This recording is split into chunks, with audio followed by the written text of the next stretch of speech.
नमस्कार, मैं शिवानी। बिहारी न्यूज में आपका स्वागत है। खबरों की ओर बढ़ने से पहले एक नजर डालते हैं सुर्खियों पर। सीएम नीतीश के 75वें जन्मदिन पर देश भर से मिल रही शुभकामनाएं। पीएम सहित अन्य नेताओं ने भी जन्मदिन की दी बधाई। पीएम ने उनके नेतृत्व की भी सराहना की। सीएम नीतीश ने अपने जन्मदिन पर शिक्षकों को दिया तोहफा। 100 शिक्षकों को सीएम ने अपने हाथों से दिए नियुक्ति पत्र। कुल 59,028 शिक्षकों को मिला नियुक्ति पत्र। बिहार में अमीरी गरीबी की गहरी खाई। पटना और शिवहर के प्रति व्यक्ति आय में भारी अंतर। अब भी आर्थिक पिछड़ेपन से जूझ रहे बिहार के कुछ जिले। आरा में गैस भंडार की संभावना को लेकर खुदाई शुरू। शाहपुर में गैस और तेल मिलने की है संभावना। सैटेलाइट डेटा की जांच के आधार पर खुदाई की मिली अनुमति। विराट कोहली का 300वां वनडे मैच न्यूजीलैंड के खिलाफ। यह रिकॉर्ड स्थापित करेंगे विराट। 300 वनडे खेलने वाले 7वें भारतीय क्रिकेटर होंगे कोहली। अब चलिए बढ़ते हैं शाम तक की बड़ी खबरों की ओर विस्तार से। पीएम सहित कई नेताओं ने सीएम नीतीश को दी जन्मदिन की बधाई। बिहार के मुख्यमंत्री नीतीश कुमार आज 75 साल के हो गए हैं। इस अवसर पर प्रधानमंत्री नरेंद्र मोदी ने उन्हें सोशल मीडिया पर जन्मदिन की बधाई दी। उनके नेतृत्व में बिहार के विकास की सराहना की और उनके स्वस्थ जीवन की कामना की। गृह मंत्री अमित शाह ने भी नीतीश कुमार को बधाई देते हुए कहा कि उनके नेतृत्व में बिहार में जन कल्याण और सुशासन को बढ़ावा मिला है। इसके अलावा रक्षा मंत्री राजनाथ सिंह, नितिन गडकरी और अन्य नेताओं ने भी उन्हें जन्मदिन की शुभकामनाएं दी। बिहार में विधानसभा चुनावों से पहले यह बधाइयां गठबंधन की एकजुटता का प्रतीक मानी जा रही है। शिक्षकों के शोध कार्यों को प्रकाशित करेगा एससीईआरटी। राज्य शिक्षा शोध एवं प्रशिक्षण परिषद एससीईआरटी शिक्षकों के शोध कार्यों को प्रकाशित करने के लिए एक समकक्ष व्यक्ति समीक्षित शोध पत्रिका प्रकाशित करने जा रहा है। परिषद ने कुल 17 विषयों पर शोध पत्र आमंत्रित किए हैं, जिनमें राष्ट्रीय शिक्षा नीति 2020, शिक्षक व्यावसायिक विकास, योग शिक्षा, कला शिक्षा, शैक्षिक नीति और भारतीय ज्ञान परंपरा जैसे विषय शामिल हैं। शोध पत्र 15 अप्रैल तक 4000 से 5000 शब्दों में ईमेल आईडी empowers.sccertbihar@gmail.com पर भेजे जाने हैं। सभी शोध पत्र विशेषज्ञों द्वारा समीक्षा के बाद प्रकाशित किए जाएंगे। अधिक जानकारी के लिए आप 7004691871 पर संपर्क कर सकते हैं। सीएम नीतीश ने 59,028 शिक्षकों को दिया नियुक्ति पत्र। आज बिहार के मुख्यमंत्री नीतीश कुमार ने अपने 75वें जन्मदिन पर 59,028 शिक्षकों को विशिष्ट शिक्षक का नियुक्ति पत्र सौंपा। पटना स्थित मुख्यमंत्री सचिवालय में आयोजित समारोह में 100 शिक्षकों को सीएम ने अपने हाथों नियुक्ति पत्र दिया। इनमें 55,845 प्राथमिक, 2,532 माध्यमिक और 651 उच्च माध्यमिक शिक्षक शामिल हैं। इसके अलावा 5 जिलों के शिक्षकों को भी नियुक्ति पत्र दिए गए। अन्य जिलों में प्रभारी मंत्री शिक्षकों को नियुक्ति पत्र देंगे। साथ ही बीपीएससी से तीसरे चरण के सफल शिक्षकों को होली से पहले नियुक्ति पत्र देने की तैयारी है, जिसमें लगभग 66,000 शिक्षक शामिल हैं।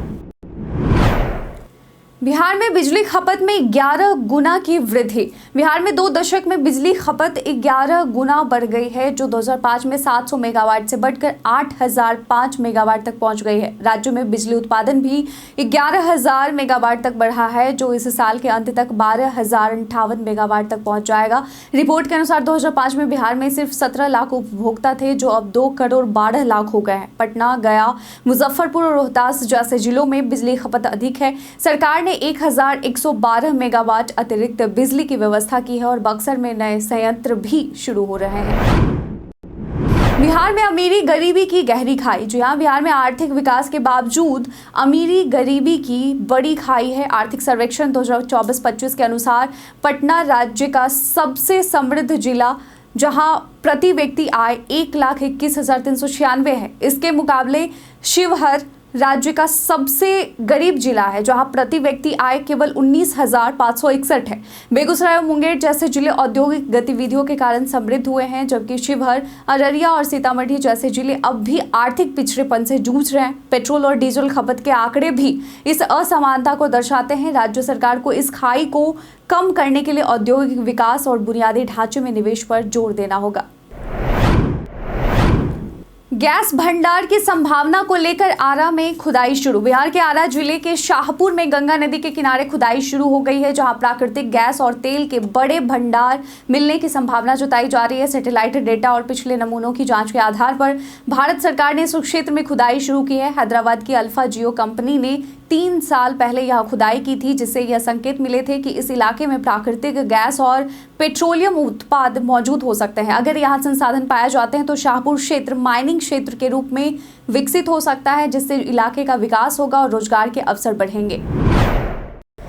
बंद चीनी मिलों को फिर से चलाने की योजना। बिहार सरकार ने गन्ना किसानों के लिए राहत की घोषणा की है। गन्ना उद्योग मंत्री कृष्णनंदन पासवान ने बताया कि राज्य में लंबे समय से बंद 3 चीनी मिलों को जल्द ही चालू किया जाएगा, जिनमें गोपालगंज और सीतामढ़ी की मिलें शामिल हैं। इसके अलावा गन्ना की मूल कीमत में 20 रुपये प्रति क्विंटल की वृद्धि की गई है। मुख्यमंत्री गन्ना विकास योजना के तहत किसानों को उत्तम खाद, बीज और कृषि यंत्रों पर अनुदान मिलेगा। सरकार गन्ना उत्पादन बढ़ाने के लिए गुड़ प्रोसेसिंग प्लांट भी स्थापित करने जा रही है, जिससे किसानों को लाभ होगा और कृषि क्षेत्र को प्रोत्साहन मिलेगा।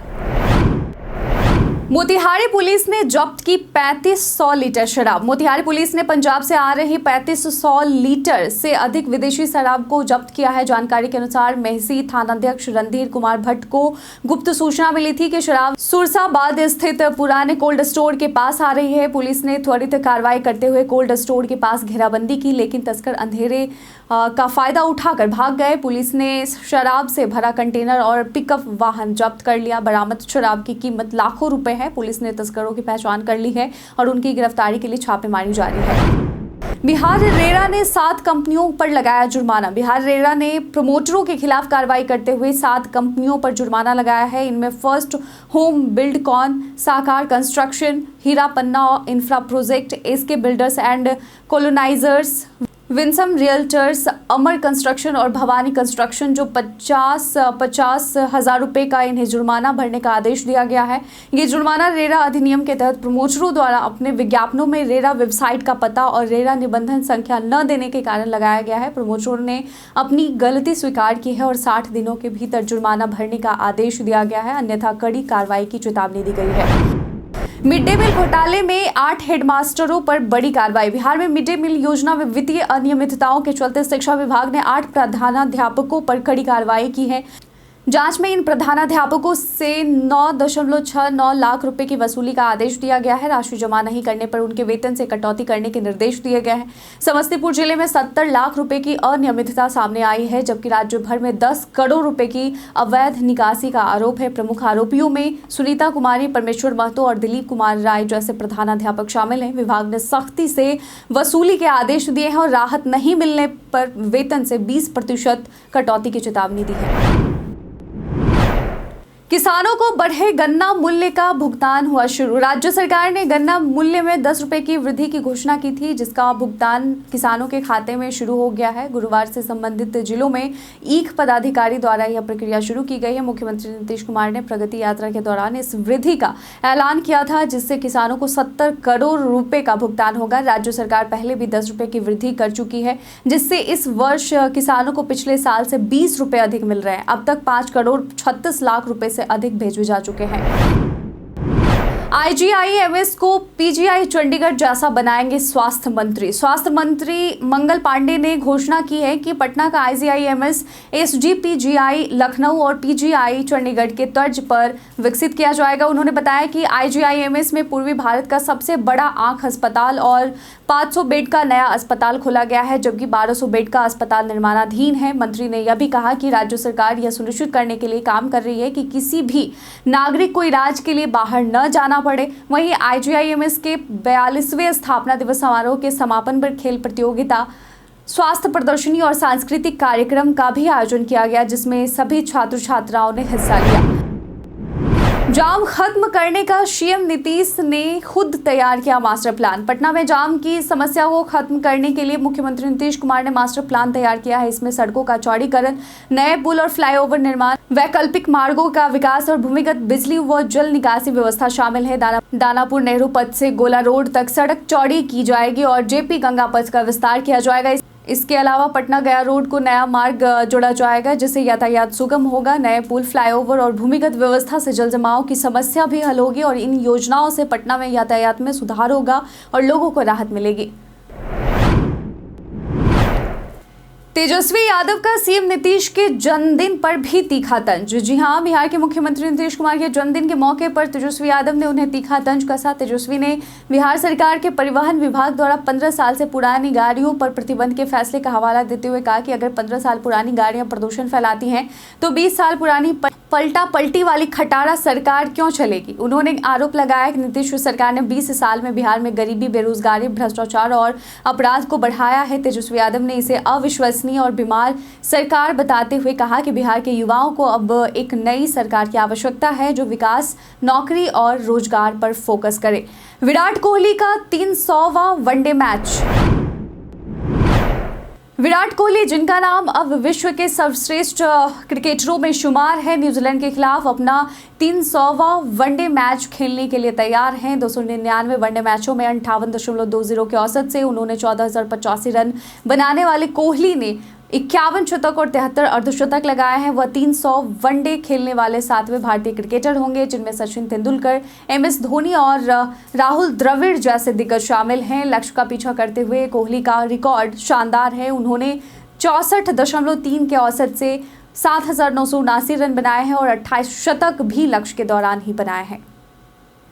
बीते दिन हमारे द्वारा पूछे गए सवाल का आप लोगों में से बहुत लोगों ने अपना जवाब में कमेंट सेक्शन में लिख कर दिया था। जिन्होंने पूछे गए सवाल का जवाब दिया उनके नाम है नौशाद रजा, जितेंद्र ठाकुर, राजकिशोर महतो, अनवर करीम खान, नरेंद्र कुमार, मोहम्मद शाकिर हुसैन, संजीव कुमार, हरेंद्र सिंह, अंजनी कुमारी और अर्जुन राव। इसके साथ ही बढ़ते हैं आज के सवाल की ओर। आज का सवाल है, आप किस जिले से हैं और क्या आपको लगता है कि आपका जिला विकास की दिशा में प्रगति कर रहा है?